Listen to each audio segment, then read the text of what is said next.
Sa sandaling ito, Panginoon, patuloy na kumilos po kayo sa aming kalagitnaan. Ang katotohanan nyo ang siyang malagay sa aming harapan. Maunawaan namin at ito ay maipamuhay. Pagpalain niyo po, Panginoon, ang bawat puso na naghahanap sa inyo ngayon, matagpuan nawa kayo. Ang aming mga katanungan nawa ay masagot. At pati mga bagay na hindi namin itinatanong, ay maalala namin itanong. Nawa, Panginoon, ang iyong kaluwalhatian, maghari sa aming dako. Rule in our hearts, O Father, dwell in the hearts of your people. And in the name of Jesus, we drive away any attempt of evil to be present and any spirit of falsehood and lies and division and spirits that will derail our worship, we command to leave in the name of Jesus. And we welcome you, Holy Spirit. Dwell upon us. Kasihan mo nga nawa kami, tunghayan, bigyan ng kakayahan na maunawaan ang malalim na hiwaga ng salita ng Diyos at maibigyan ng lapat ito sa aming buhay. Mangusap po kayo, aming Ama. We have gathered to hear you, not any human being but you. Use your servant as an instrument, but speak to all of us. We seek you, Father, confident that you hear, as we ask in Jesus' mighty name. Amen. Much of the meaning, much of the substance and beauty of life is shaped by who loves us. Di po ba? Sino ba ang nagmamahal sa atin? Minsan tuwang-tuwa ang isang bata dahil ipinagmamalaki niya ang pagmamahal ng kanyang magulang. O kaya naman ay ipinagmamalaki ng isang asawang babae ang pag-ibig ng kanyang asawang lalaki. Young people delight in the love of the people that they like and that they love. People bask in the love of their spouses, children, family, friends, etc. Pero na-realize na po ba natin that God loves us? Lagi nating sinasabi, lagi nababasa, pero kumisan hindi ganap na naunawaan. So, we're talking about love. God's love. Kumisan merong mga cartoon, he loves me not, she loves me not, she loves me, tapos tuwa na tayo. Pero anong dapat ang tuwa na dumapo sa ating puso kung nating pagtanto at naisip na mahal tayo ng Diyos? And what and who is the object of God's love? We know that God is love. Lagi sinasabi sa Bible, God is love. Ang ating Diyos ay Diyos ng pag-ibig. And the object of that love is man. Tayo. Sabi sa 1 John 4:10, this is love. Not that we loved God, but that He loved us and sent His Son as an atoning sacrifice for our sins. Pagka di po ba tayo in love, yung lagi na tayong masaya? Pagka in love ka, kahit na bulaklak, iningitian mo. Kahit tinitingnan mo lang sopas, akala mo may kung ano ka nababasang love letter. Iba kasi yung in love eh. Pero, kaya natin dapat lalong ma-develop yung ating love affair with God. Kasi yung mga taong minamahal natin, kumisan nandyan, kumisan wala. Minsan minamahal din tayo in return, kumisan hindi. Pero pag ang love affair natin is with God, it's a constant. It's always there. With or without people. Better if there are people around, but even without, you can survive. And not only survive, but also remain happy. Sabi, this is love, not that we loved God, but that He loved us. Hindi siya nagmahal dahil minahal natin siya muna. Siya ang naunang magmahal sa atin. At ang patunay noon, ipinadala ang kanyang bugtong na anak, ang kaisa-isang sariling anak, bilang bayad sa ating kasalanan. Kuminsan gusto nating patunayan na mahal tayo. Gusto mo bigyan ka ng singsing, bigyan ka ng relo, padala ka ng card, ng bulaklak, maalala ka. Pero ano pa ba namang patunay, panghihigit, dun sa God sent His only Son to die in our place. Ano pa kayang pagdududa ang maaring pumasok sa ating isip na mahal nga tayo ng Diyos at napakasidhi at napakasagad nung pag-ibig na yon? So, what is the nature of God's love? Tayo yung object. What is the nature? First of all, it is a great love. Hindi siya basta love, it's a great love. 1 John 3:1, how great is the love the Father has lavished on us that we should be called children of God. Minsan po ay minamaliit natin yun, hindi natin nabibigyan ng tamang pansin yung salitang children of God. Minsan sabi natin, oy, anak siya ni ganon, big time, ganito ang apelyido, ganon ang bahay, nakatira sa ganon, anak ni ganyan. Yung anak ng Diyos. Such is the greatness of God's love that we who are sinners, who have been sinners, can be called children of God. It is the greatest relationship that you can ever have to become a child of God. So what else is the nature of that love? It is boundless. Yun ang pag-iibigan ng mag-asawa, sinasabi, till death do us part. So pag namatay na yung isa, pwede na uling mag-asawa yung isa. Kuminsan nga, buhay na buhay pa, nag-aasawa na uli eh. Hindi po ba? Ngayon, kahit pa nga napakatapat mo sa kamatayan, tapos na. Pero ang sabi, sa Ephesians 3:18, I pray that you may have the power, together with all the saints, to grasp how wide and how long and how high and how deep is the love of Christ. Sabi nawa, magkaroon kayo ng kapangyarihan para naman maunawa nyo, maarok nyo, kung gaano kataas, lalim, kung gaano kalapad, at kung gaano kawalang hanggan ang pag-ibig ni Kristo. Ano yung boundlessness niya? In scope and also in essence. Sa diwa niya, sabi sa Ephesians 3:19, and to know this love that surpasses knowledge. This love surpasses knowledge. Hindi siya kayang ma-define, hindi siya kayang maintindihan ng ganap ng karunungan. Kahit napakarami ng alam ng karunungan. Ang karunungan nga ng tao, kahanga-hanga na eh. Kita nyo yung mga taong pupunta sa buwan, umiikot ang mundo, bukod sa nagro-rotate, umiikot pa sa kanyang orbit. Pagkatapos yung pupuntahan na buwan, umiikot din, pero naggagalawan niya mga yan, yung sasakyan na sasakyan talagang doon nga nagpupunta sa buwan at hindi kung saan napunta. Hindi po ba? At napaplano nila dito talaga ito maglaland. Perfect rendezvous of celestial bodies, of heavenly bodies. Ang galing-galing na nga ng tao. Maaoperahan ng kaloob-looban ng iyong katawan nang hindi man lang bubuksan. Ang galing na ng tao. Puso ng may puso, ikakabit sa'yo. Pero ang sabi, kahit anong talino, anong kagalingan, hindi kayang maunawaan at masukat ang ibig sabihin ng lawak at kadakilaan ng pag-ibig ng Diyos. Ganun, siya kadakila. In essence, sabi niya, it is a love that surpasses knowledge. Hindi mo siya maunawa, hindi mo siya maintindihan. And of course, boundless also. Great also, and also, the love of God is permanent. Permanent. Kaya yung iba, mga takot na takot ng umibig, mga pagod na puso, kasi naibig din naman sila, pero yung pala, MWF lang sila. O isang linggong pag-ibig lang sila, tapos hindi na. Pero ang pag-ibig ng Diyos, permanent. Sabi sa Romans 8:35, who shall separate us from the love of Christ? Shall trouble or hardship, or persecution, or famine, or nakedness, or danger, or sword? And then it goes on in the next verse, neither height nor depth, nor anything else in all creation will be able to separate us from the love of God that is in Christ Jesus our Lord. Ganun ka-permanent. That when God loves us and we reciprocate that love, our love for Him will strengthen us in any case that nothing can separate us from the love of God. Naranasan na po yan ng napakaraming mga Kristiyano all over time. Mga sinusunog, ipinapakain sa leon, tinotorture, hinuhuli, pero hindi sila sumusuko sapagkat walang pwede maghiwalay sa kanila sa pag-ibig ng Diyos. This is the greatest love story.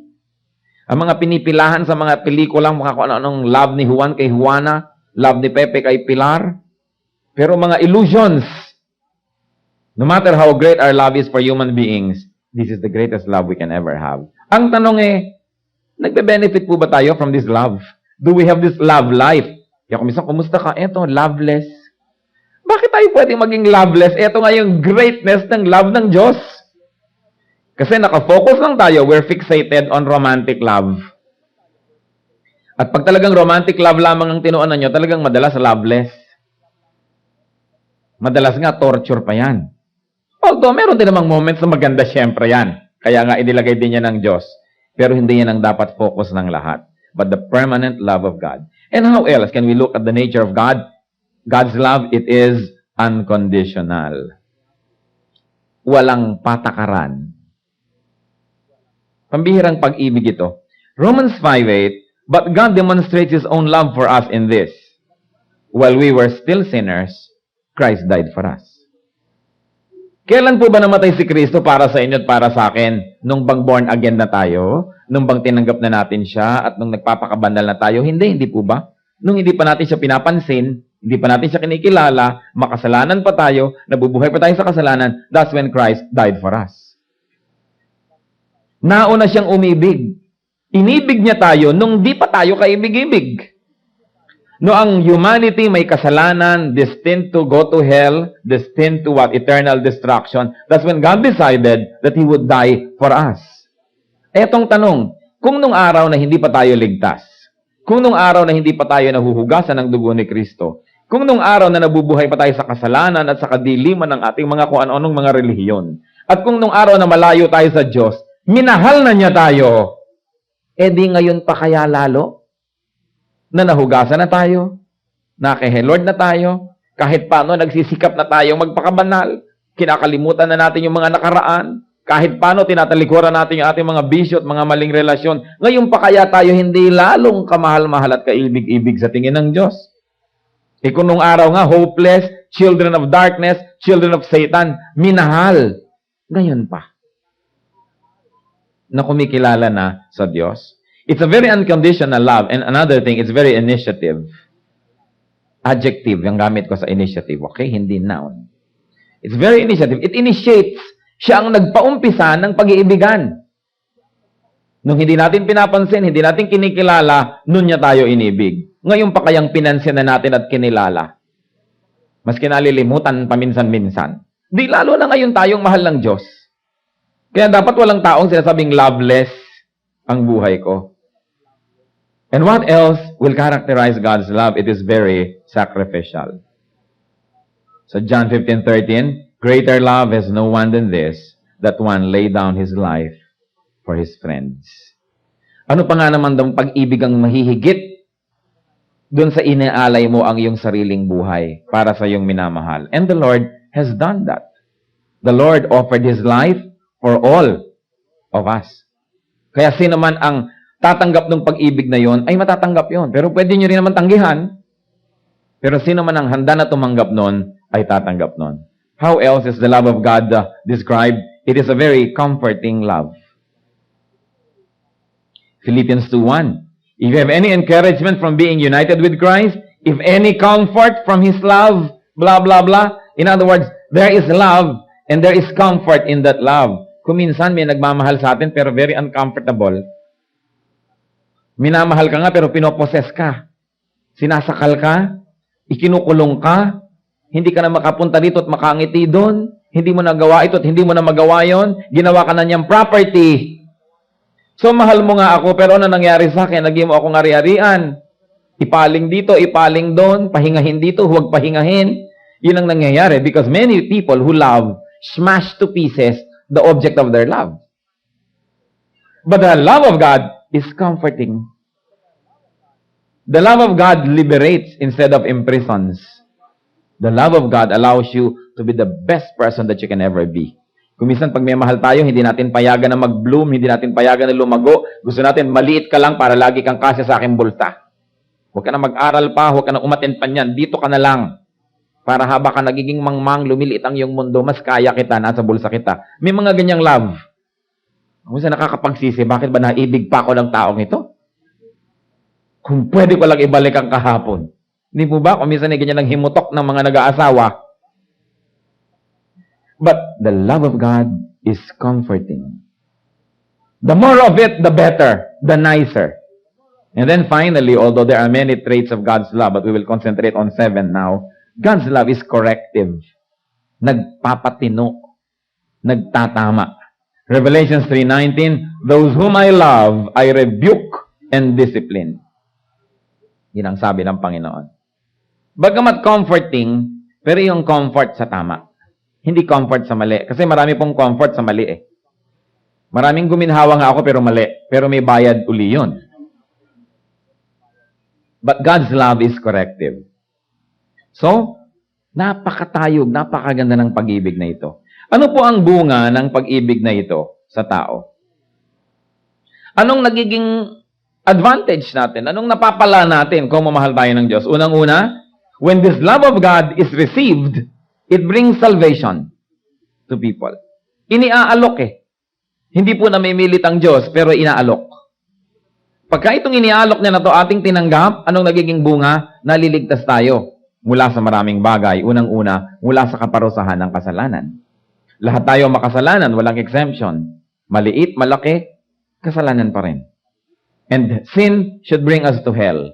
But when you accept God's love, yung inaalok niyang, halika, mamahalin kita, mahalin mo ako. Maging anak kita, maging magulang mo ako. Ibig sabihin nun, pag tinanggap natin na magkaroon tayo ng personal na relasyon, hindi relihiyon, personal na relasyon sa Diyos, tinatanggap natin yung kapahingahan mula sa kaparusahan ng kasalanan. We receive salvation. Bakit? Sapagkat ang ginawa ni Kristo doon sa krus, ang kanyang kamatayan, ang kanyang hirap, ibibigay sa atin yung premyo nun, which is salvation. At kinuha niya yung ating kasalanan, ang ibibigay niya sa atin yung kanyang kabanalan, kaya sa tingin ng hukuman sa langit, tayo'y banal. Therefore, those who have faith in Christ, those who accept Christ's love, get saved. Hindi na sila kailangan pang magpunta sa hell for their sins because Jesus already paid for those sins. Kaya lang, bagamat ang bayad ng Panginoon sa kasalanan ay ganap at sapat para sa lahat, ito magiging epektibo lang dun sa tatanggap. Parang meron akong hain, ang dami-daming pagkain, pwede kayong mabusog lahat, pero ang mabubusog lang yung kakain. Kasi hindi kayo kumain, hindi kayo mabubusog kahit meron pa. Ganon din yung salvation na ibinibigay ng Panginoon. Ang naliligtas lang yung tumatanggap. So ito bang unang-unang bunga ng ating loving relationship with God, that salvation is received. Another thing, graces and blessings happen when we return God's love. Ang unang-unang grasyang ibinibigay ng Diyos, pag tinanggap natin ang kanyang pag-ibig, nasisave tayo. Nagkakaroon tayo ng kakayahan na maging bagong tao. Hindi automatic na nagiging bagong tao, nagkakaroon tayo ng kakayahan na maging bagong tao sa pagsunod natin sa Kanya. So what else happens when you accept salvation after that? We begin to accept and receive graces and blessings when we return God's love. Ibig sabihin, tinanggap ko, naaligtas ako, pero pag minahal ko ang Diyos in return, sinuklian ko ang kanyang pag-ibig at pagmamahal, nagkakaroon na naman ako ng maraming mga blessings. Pwede sigurong hindi pera, pero hindi naman ako nagkagastos, o di blessing din yon. Marami pong forms of blessings na dumarating sa ating buhay. And what else happens when I accept and then return God's love, that it grows, love for God and love for other men, is developed. Ngayon lang ako nagkakaroon ng pag-ibig sa aking kapwa. Pag tunay na naranasan ko na ang pag-ibig ng Diyos. Ang sinasabi po ng Panginoon sa New Testament, kung ang binabati nyo lang ay yung bumabati sa inyo, maging ang mga hentil at mga makasalanan, ginagawa yon. Kung ang minamahal nyo lang, yung nagmamahal sa inyo, pati mga makasalanan at wala sa Diyos, ganun din mahal din nila yung kamag-anak nila. Kung ang binibigyan nyo lang, yung nagbibigay sa inyo, kahit sino, ginagawa yon. Pero, ang mga anak ng Diyos, nakakangiti sa hindi ngumingiti sa kanila. Nagbibigay sa hindi nagbibigay sa kanila. Nagmamahal sa hindi nagmamahal sa kanila. In fact, nagmamahal doon sa mga nakakainis. At bakit po nangyayari yon? Kasi naranasan na ang pag-ibig ng Diyos. Dahil ang totoo, ganoon ang pag-ibig ng Diyos sa atin. Minahal niya tayo nang hindi naman natin siya mahal. Binigyan niya tayo nang wala naman tayong ibinigay. Kadalasan nga, patuloy pa tayong binibigyan nang wala rin tayong ibinibigay. Iniibig tayo ng Diyos kahit tayo nakakainis. Sa palagay niyo ba, hindi kayo nakakainis? Hindi po ba? Kung minsan, ang lakas-lakas ng loob natin sabihin, nakakainis siya, siguradong sa atin may naiinis din, alangang wala. Nakakainis din tayo. At kung tutuusin, ang nakakainis ay yung kabaligtaran mo, yung hindi mo pareho mag-isip, hindi mo parehong ginagawa, nakakainis yun. Hindi ba kabaligtaran tayo ng Diyos madalas? Ang banal-banal niya, ang dami-dami nating kasalanan, ang dami-dami niyang gustong gawing mabuti, tayo naman, ganito lagi, kakontra ng kakontra, nakakainis tayo. Pero mahal tayo ng Diyos. Yun ang pagmamahal na hindi maisip ng 10 scientist. Hindi kayang abutin ng mind, ng brain, ng intelligence na pinag-uusapan natin kanina. Nasaan ang logic ng pag-ibig na to? Ba't wala namang itinatanim umaani? Hindi ko naman siya minamahal. Bakit niya ako minamahal? Hindi naman ako kaibig-ibig. Ba't ako iniibig? Paano nyo malalaman, mga kapatid, na ang pag-ibig ng Diyos nagbubunga na sa ating puso? Pag yung unconditional love niya sa atin, nauulit na natin sa iba. Aba, namamahal ko na yata yung hindi ka mahal-mahal. Bakit ganon? Bakit nababati ko na yung mga hindi bumabati? At saka hindi plastic, totoo sa puso ko. Bakit ako nagbibigay, hindi ako pinasasalamatan? Hindi bale, nagbibigay pa rin ako. Para yatang umaandar na yung pag-ibig ng Diyos sa akin. Kung paano niya ako inibig, nakakaibig na ako ng ganong paraan sa iba. Kaya po, mga kapatid, I like to challenge you, isa yan sa mga major real tests kung gaano katotoo yung God's love in our hearts. Because those that experience God's love also give it away. Those that truly receive God's love, give it away to other people. Kung anong ibinibigay sa atin, siya nating ipinamimigay. Kaya tingnan natin kung ano ang ating pong sitwasyon. Because one of the greatest fruits of God's love in men is that we become loving like God. Nagiging tayong mapagmahal tulad ng Diyos.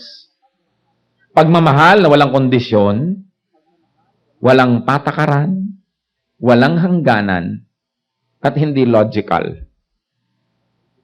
Kasi nga naman, sabi sa New Testament, kung ang mahal mo, yung lang nagmamahal sa'yo, polite ka lang doon sa polite sa'yo, Gentiles do that. Hindi yan distinction. Kahit sinong mga pinakabasasamang tao, mahal din nila yung nanay nila, o asawa nila, o anak nila. Sabi pa nga sa Bible, sa Old Testament, mabuti pa ang mga hayop, kahit ang babangis daw ng mga hayop, pinapasuso pa rin ang kanilang anak. Even beasts offer their breast to their young to feed them. So yung kabutihan dun sa mga malapit sa'yo, hindi yun pang-award. Hindi yun bukod tangi, hindi yung kakaiba. Normal lang yun. Pero sinasabi, ang tunay na anak ng Diyos, above the normal. Ang pag-ibig niya, lumihigit sa pag-ibig ng mga hayop at pag-ibig ng masasamang tao. Ibig sabihin na iibig niya ang hindi ka ibig-ibig. Yung love na yon, napakaganda pong isipin. Kaya ang tanong, kung hindi ako ganun, bakit hindi ako maibigin? At ito bang pinag-uusapan nating pag-ibig, hindi emosyon. Hindi yung, I miss you. Hindi yung ganun. Kundi yung, tinatanggap kita, bagamat gusto kong makatulong para ka mag-improve palalo, pero kung ikaw, tinatanggap kita to begin with. At pagkatapos, gagawin kita ng mabuti, kahit di mo ko ginagawa ng mabuti. Yun ang pag-ibig, to be committed to somebody's well-being, no matter what. Hindi kailangan maging emosyonal. Kasi akala natin, emosyonal yung pag-ibig, hindi tuloy natin, sabi, ang plastic ko naman, pag sinasabi ko, mahal ko, hindi naman talaga. Kasi siguro, ang pamantayan, inahanap natin, mamiss natin siya, tatago natin yung picture niya sa ating wallet. Hindi ganung pag-ibig ang pinag-uusapan dito. An intellectual commitment to the well-being of another person, that's love. Hindi kailangan maging emosyonal. So, nasa atin po ba yung fruit of God's love? Kasi kung hindi nakikita sa atin, isa lang ang ibig sabihin, hindi rin natin tinatanggap siguro yung inaalok sa ating pag-ibig na yon. Kasi pag naranasan natin yung pag-ibig na yon, binabago nun tayo. At ipinararanas din natin yun sa iba. What are the demands of God's love? Siyempre, balance. God is a God of balance. Lahat ng may left, may right, lahat ng may up, may down, lahat yan binabalance. So when God gives love, meron din siyang demand. People who receive God's love should love God in return. At kung minsan napaka-abstract, how do I love God? So pinadali ng Diyos. Whatever we do to the least of His people, we do to Him. So kung nahihirapan tayo dun sa abstract, hindi makita, hindi masukat, hindi mahipo na relasyon natin sa Diyos, ang pinakamagandang practice ground, mahalin ang kapwa. Sapagkat pag minamahal mo ang iyong kapwa, ay minamahal mo rin ang Diyos. Kung babalik na rin natin, ang hindi nagmamahal sa kapwa, edi hindi nagmamahal sa Diyos. Kaya ang sabi ng Panginoon sa John 13:34, a new commandment I give you, love one another. Tingnan nyo ang inyong katabi. Yan yung one another na yun. So nyo, ito ba? Nako naman, wala na bang iba? Pero ang sabi, a new command I give you, love one another. As I have loved you, so you must love one another. Pambihira, it's a very tall order. Hindi niya sinabi lang, love as you will love. Sabi niya, love as I love you. At ano ba yung pag-ibig niya sa atin? Ibinigay niya ang buhay niya sa atin. Siguro naman, wala na akong dapat idagdag doon. Pag ibinigay niyo ang inyong buhay, ano pang ipagkakait niyo? Hindi lang niya inutos, magmahalan kayo. Ang sabi niya, magmahalan kayo tulad ng pagmamahal ko sa inyo. Parang mahirap. Di po ba? Ako naman, wala na bang iba? Gagawa na lang ako ng pyramid o ng tulay. Mas madali pa kaysa love this person. Pero ang point, mahirap lang kung tayo nakasara sa pag-ibig ng Diyos. Pero pag nakabukas tayo at tinatanggap natin yun, it transforms us. That when we truly receive and experience God's love, we become the fruit of that love. And we become loving in return. And we love in the same way. Kaya babalik ako sa akin pong kanina pa ipinakakadiin-diin. Kung hindi tayo nakakaibig ng ganon, isa lang ibig sabihin, hindi pa rin natin binubuksan ang ating puso para tuloy-tuloyan nating matanggap yung pag-ibig na iniaalok ng Panginoon.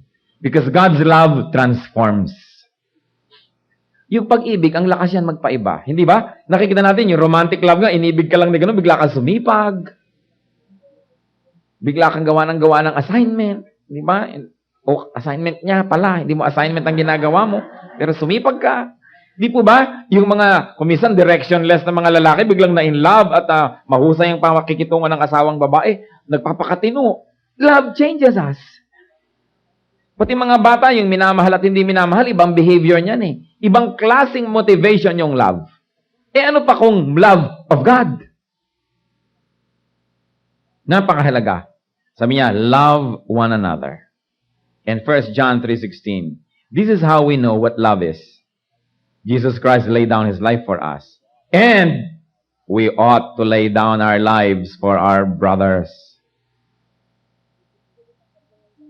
Hindi kayo tanggap lang ng tanggap ng pag-ibig ng Diyos, tapos solo. Kung paano ko inibig, ganun ako iibig. Kung babalik rin natin, kung hindi ako willing magmahal ng ganun, huwag ko na rin tanggapin yung binibigay ng Diyos. Mahirap, di po ba? Gusto nating tanggapin ang ibinibigay ng Diyos. So, dapat willing tayo to pass it on. Kaya may kantang pass it on. Ipasa yan. Ipamigay. Ang miracle ng pag-ibig, habang ipinamimigay, lalong dumarami.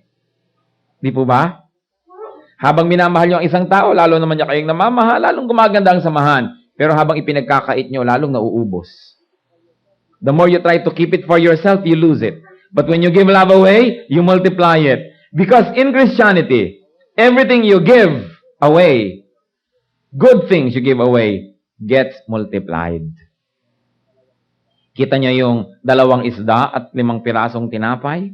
Nung ibinigay noong pastol na bata kay Jesus, minultiply ng Diyos na pakain lahat ng tao. When you give to the Lord, He multiplies. Whatever we give in the name of the Lord is multiplied.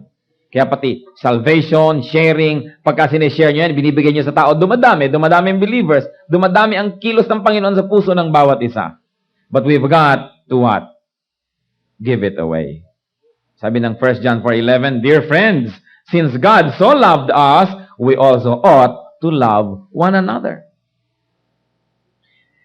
Love is one of the greatest distinctions of the church. Yung isa pang great distinction, holiness. Di po ba? Holiness and love. Yan po ang dalawang dapat pagkakilanlan sa tunay na kapatiran, sa tunay na iglesia ng Diyos. And sadly, these are the two great elements missing in churches today. Holiness and love. Kasi kung wala ng holiness, di para na lang tayong Lions Club, Kiwanis Club, di po ba? Waling-waling Preservation Society. Nakikita-kita tayo, nag-uusap-usap tayo, meron din tayo isang manual, kasi ang mga club, may mga manual din yan, may mga pamantayan. But without holiness, the church is no longer distinct. Para ka na lang Alpha, Phi, Omega, kung ano-ano mga sorority, samahan, may goal. But holiness makes the church distinct. And number 2, love. So hindi lang dapat love, holiness, kambal yun. Kasi love without holiness can be poisonous. Love must be tempered by holiness. And holiness is expressed through love. Ano kaya ang mangyayari? Bakit ang mga churches ngayon talaga kulang na kulang yung love? Sabi nga, in near the end times, most love in men's heart will grow cold. And it is happening. There is very little love going on around in the church. Kasi una siguro, lalo yung mga urban churches, dumating at umalis ang mga tao. papalit-palit. Pag nagtampo ng konti si ganun, lipat sa kabilang church. Anong sabi sa Deuteronomy 6:5? Love the Lord your God with all your heart and with all your soul and with all your strength. Napakalalim ng hinihingi na ito. Sabi, sa panapalagay yung misis ko dito, parang wala yata. Diba? Saan panapalagay yung anak ko rito, yung nanay ko? Hindi naman sinabing huwag kayong magmahal ng iba eh. Pero sinabi, ang number one, Diyos. Hindi ako nagsasawang ulit-ulitin kasi alam niyo po ito sa mga pinakamalaking hiwaga sa akin nung bago akong Christian. Sabi ko, napaka-egocentric naman ng Diyos. Sobrang naman siyang selfish. Gusto na niya, siya na lang ang number one sa lahat ng tao. Bakit kaya? But then, the Lord made me realize that He likes to be number one in our lives because He cares for us. And He knows that whoever is number one in our life can destroy us. Di ba, pag ang number one sa buhay nyo, si Juliet, o namatay si Juliet, magpapakamatay na si Romeo. Pag ang number one sa buhay nyo, halimbawa, si Goryo, magpapakamatay na si Tekla pagka nawala na si Goryo. Pagka ang number one sa buhay nyo, itong asawa nyo, tapos bigla siyang nag-left turn, ano mangyayari sa inyo ngayon? Hinahanap nyo si Crispin at si Basilio. Number one ang sa buhay nyo, anak nyo, pag nag-asawa, sumasali kayo sa kanila kayo, panggulo kayo sa kanila kasi hindi kayo mawala-wala sa eksena dahil number one sa inyo yung anak nyo. Pag ang number one sa ating buhay, tao, we are bound to be sad. Dahil yung tao na yan, na number one sa buhay nyo, bibiguin kayo niyan. Sinasadya man o hindi. Kahit hindi niya sinasadya, mahal din niya kayo. Tao yan, magkukulang yan eh. Magkakamali yan. Naku, kawawa kayo kung yung number one sa inyong puso, tao. Kasi iiwan din kayo. Sasadyain kayong iwan o namatay. Ayaw kayong iwan, namatay. Iiwan pa rin kayo. O ano ngayon nangyari sa inyo? Di po ba? Pag mahal na mahal nyo ang isang tao, you are in a very dangerous situation. Dahil ang kasunod niyan, masasaktan kayo. Anong sinasabi natin? Hindi naman natin sasabihin, huwag yung mahalin ng tao. Pero ang sabi ng Diyos, ng Bible, unahin yung Diyos. Love the Lord your God with all your heart and with all your soul and with all your strength. Bakit? Number one sa inyo, Diyos. May number two, asawa nyo o anak nyo o whatever. Nawala yon, namatay yon, nalulungkot kayo, pero hindi kayo nababaliw dahil andun pa yung Diyos, yun ang number one eh. Buo pa kayo. Hindi kayo sira. Kasi nandun siya, hindi siya nawawala. Hindi niya kayo pagtataksilan, hindi niya kayo iiwan kahit kailan. Kaya ang gusto ng Diyos, ang number one, yung pala dahil gusto niya tayong i-protect. Kasi pag hindi na siya ang number one, kawawa na tayo. So sabi ko, hindi naman pala egocentric ang Diyos. Pati pala yung kanyang kagustuhan na siyang ibigin is a sacrificial love. Dahil pagka siya ang ating inibig, lagi siyang nag-aalaga sa atin, di syempre, nagkakaroon siya ng trabaho. Gusto niyang gawin yon. Happy is the person who loves God above anything or anyone. When things or people go away, intentionally or unintentionally, the person will have a strong center, a strong anchorage, and he will remain standing because he's standing on his love for God who never leaves him nor forsakes him. Ang lalim ng mga hinihingi sa atin ng Diyos. Kung minsan hindi natin nauunawaan, katulad ko noon, iniisip ko, ano ba naman to, ba't ganon? Pero hindi naman common, hindi natin nauunawaan mali na siya. Kulang lang tayo ng pangunawa. So ang sabi, love God. People are to love God. How can we receive God's love? Paano? By loving the Son, men receive the love of the Father. Sabi sa John 14:23, Jesus replied, if anyone loves me, he will obey my teaching. So nakita po natin, paano nyo malalamang mahal yung Diyos? Hindi nyo naman siya siyempre aabutan ng kape. Hindi naman siya reregolohan ng choknat na korteng puso. Hindi nyo naman siya kakamutan ng likod. So, paano nyo malalaman na mahal nyo pala ang Diyos? Paano nyo maipapakita ang pagmamahal nyo? Di po ba? Hindi naman siya naipag-iinit ng sopas. Hindi naman siya naaalagaan. So, paano ko ipapahayag ang pag-ibig ko sa Diyos? Eto pala, sundin mo ang utos niya. Yun ang pahayag at patunay at patotoo na nakikipag-ibigan ka sa Kanya. O kaya din ngayon, lalo nang dumali na malaman natin kung meron nga ba tayong love affair with God o wala. If anyone loves me, he will obey my teaching. Yun ang sinabi ng Panginoon. Hindi yung iuukit niya ang aking pangalan sa puno. Hindi yung ganito, hindi yung ganyan. Susundin niya ako. Now we are bringing down a very, very high-sounding abstract concept to something that we can really understand. That to love God is to obey Him. Ganun kasimple. So, hindi siya emotional. Bihira rin naman sa atin yung emotionally attached with God. Although that's nice, I think, no? Pero hindi naman laging emosyon yun eh. Love is obedience. Obedience is love. Sabi niya, if anyone loves me, he will obey my teaching. May bunga pa yon. So, mahal ko si Jesus. Susundin ko ang kanyang mga inuutos. Ang sabi dito, John 14:23, my Father will love him, and we will come to him and make our home with him. Can you imagine? You like the Father to love you? You like the Father and the Son to live in you and make their home in you? Isa lang gagawin natin, love Christ. How? By obeying Him. Obedience is a very, very important aspect of our faith. Akala nung iba, pag alam nila yung nakasulat sa Bible, magaling na sila. Pero hindi yung alam, yung pagsunod sa alam na yon ang pinag-uusapan. We study the Bible not to increase our knowledge, but to change our lives. Inaalam natin ang mga dapat at hindi dapat, para yung mga dapat ay gawin at ang hindi dapat ay huwag gawin. At pag sinusunod ko pala si Kristo, nakikipag-ibigan ako sa Kanya. At iniibig naman ako lalo ng Ama at tinatahanan ako ng Diyos. So, love, holiness, obedience. Important qualities ng mga anak ng Diyos. Ano pa ang ating mga natatanggap? By loving the Son, we receive love. But we can also lose that love. Nawawala rin ang pag-ibig ng Diyos. Hindi po yung pag-ibig na nagdadala ng salvation, kasi hindi pwedeng tanggalin. Kundi yung bonus nun, yung pag-ibig na nagbibigay ng mga fringe benefits at kung ano-ano. We can lose that. Sabi sa John 15:9, as the Father has loved me, so have I loved you. Now, remain in my love. So pag sinabi ni Jesus, remain in my love, ibig sabihin pala, you may not remain. It is possible not to remain in the love of Christ. This is not salvation we're talking about, all right? But the blessing, the protection, the peace, the good graces that we get out of a relation. Kasi kayo, kung mag-asawa, kahit ano pa mangyari mag-asawa kayo, ganun yun. Kahit save ka na, kung save ka na talaga kahit anong mangyari. Pero hindi naman lahat ng mag-asawa masarap ang samahan, di po ba? Mag-asawa pero hindi masarap ang samahan. Meron din ganon, save, pero hindi masarap ang samahan sa Diyos. Nawawala yung tamis. Nawawala yung magagandang mga bagay. At yun ang sinasabi, remain in my love. Huwag lang yung salvation mo ang hawakan mo, kundi lahat ng beautiful fringe benefits of it, dapat mo ring ma-enjoy. Which is of course premised in obedience.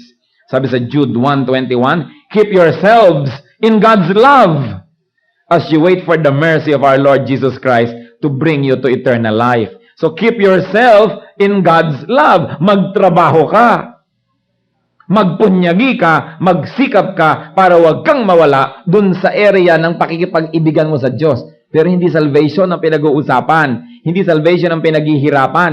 Hindi salvation ang pinagtatrabahuhan dahil si Kristo ang nagtrabaho para doon. Pag natanggap na natin yon, ang tinatrabaho natin is to keep the relationship nice and sweet and beautiful through obedience, through service, through godliness. So, keep yourselves in God's love. It is your work. It is not God's work alone. Meron tayong kinalaman doon. So, one may not remain in Christ's love. Sabi sa John 15:10, if you obey my commands, you will remain in my love, just as I have obeyed my Father's commands and remain in His love. Kung sinusunod mo ako, mananatili ka dito sa silong ng aking pag-ibig. So, merong kung, if you obey my commands.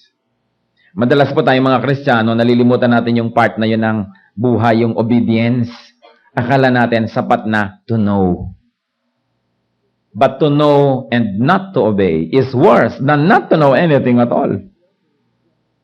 We become doubly guilty when we know and then disobey. So, if you obey my commands, you will remain in my love. Marami pong kuminsan nagpapa-counsel. Sabihin, parang hindi ko nararamdaman ang pag-ibig ng Diyos. Parang ang layo. Siguro nga. Siguradong ikaw ang lumayo. Alam nga namang siya. Sabi nga niya, I will never leave you nor forsake you. Pero tayo, pwede nating sabihin sa kanya, I can leave you, I can forsake you. Di po ba nangyayari? So kung nararamdaman nyo, parang malayo ang Diyos, manalamin kayo, at kayo ang may gawa niyan. Hindi pwedeng Diyos ang may gawa. Kasi ang pangako niya, I will never leave you. I will never forsake you. So kung wala kayo, therefore hindi kayo nag-remain. Ibig sabihin lang, hindi tayo nag-obey. Simple ang malalalim na bagay na ito. Let's remain in Christ's love through obedience. God's love is for all men. But only men who open their hearts to receive God's love will enjoy it. God's love in men result in being loving to other people. God's love is to bear fruits. Love may be received. It can also be lost. Not salvation, okay? But life of peace, life of abundance, a life in full of God's graces, it can be lost. Kaya maraming Kristiyano, bagamat saved, bagamat secure ang salvation, walang peace, walang joy, walang prosperity, walang rest, kasi malayo. At kung malayo, hindi Diyos ang lumayo, tayo ang lumayo through disobedience. Let's bow our heads before the Lord and let Him minister to us in a very personal way. Have we fully realized that God loves us? O kung saan-saan natin hinahanap ang pag-ibig? Ano po ang inyong assessment sa ating sarili pag sinukat natin? Malayo ba kayo o malapit sa Diyos? Gusto niyang lumapit. Sa Revelations 3:20, sinasabi niya, I stand at the door, I knock. Whoever opens the door, I will come in and eat with him.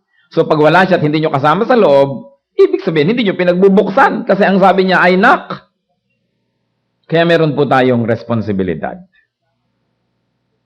Pag matagal ng Kristiyano, kuminsan nagiging ritual na lamang ang pananampalataya, hindi na matamis, hindi na kapanapanabik. Yung gustong magbukas ng puso, Your spirit soar, and let your rhythm move your body.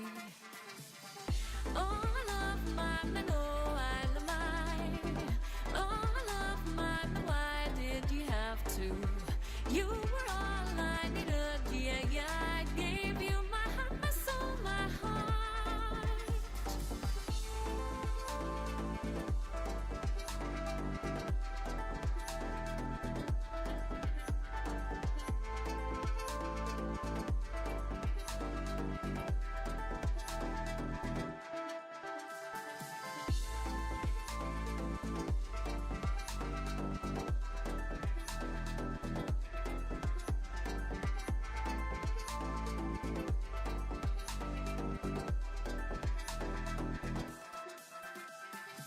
Never thought I'd find love like this.